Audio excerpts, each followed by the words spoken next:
what Congressman Alan West said. Well, hold on to your seat.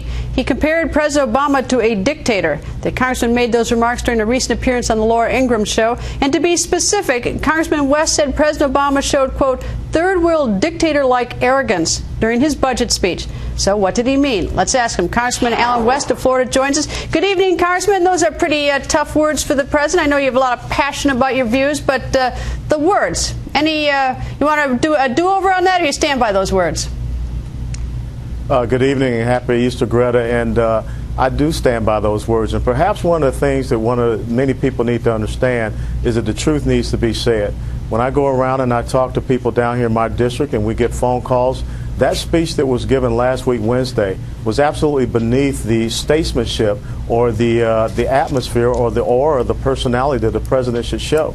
I am sick and tired of this class warfare, this Marxist demagogic rhetoric that is coming from the President of the United States of America. It is not helpful for this country, and it's not going to move the ball forward as far as rectifying the economic situation in our country.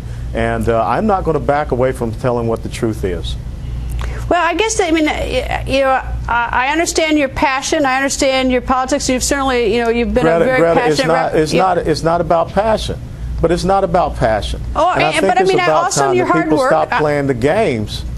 We have to stop playing games.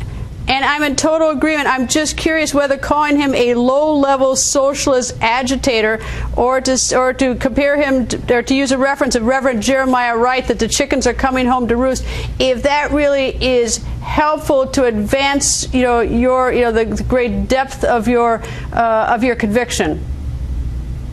There's a great depth to my conviction, and part of my conviction is telling the truth. I don't think it's very presidential when Barack Hussein Obama refers to my colleague, Paul Ryan, as a simple little accountant either. So I think that when you look at what a community organizer is turning out to be, it does seem to be like a low-level socialist agitator. When you look at the economic situation that we have, to have a gentleman in the White House that really has never run any type of business or organization, I myself, as a company commander, as a battalion executive officer, and as a battalion commander, have many times had to balance budgets and take care of units and operate a budget. So I think that it does come back to experience. And when I talk about the chickens coming home to roost, when we continue to play this election cycle American Idol in the United States of America, this is what we end up with someone that really is not in tune with the American people. Look, Greta, the bottom line is this. The people in North Carolina who suffered all of these tornadoes are suffering. But yet this president is out campaigning and raising money out in California, what have you. This is not how we're going to turn the ship around in our country. And I think those are fair criticism of the president using in North Carolina, and also whether or not he has the experience. If he you make the lemonade stand reference, whether he has the experience to run it.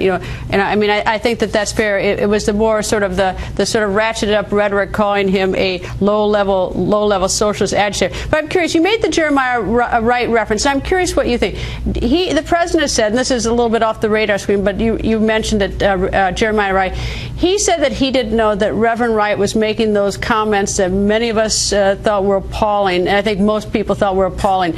Do you think he was telling the truth on that, or did he know? Look, I've been going to church for quite some time in my life, and I think if you sit up in a certain church for 20 years, if you say that the gentleman is your spiritual mentor, he's the one that baptized your children, either you're in a very deep REM-operated sleep or you're not paying attention. But if you're there in that church and you hear those words, either there's a conviction, or either there's a belief, or either you're just lying about how you feel. Congressman, thank you. And of course, every time I see you, I think of that 30 million plus that you saved all of us. That bill you got passed unanimous, got all the Republicans and the Democrats to vote on, and the 30 million was just for starters on that. So thank you for that, sir. Absolutely, and we have 2 more coming.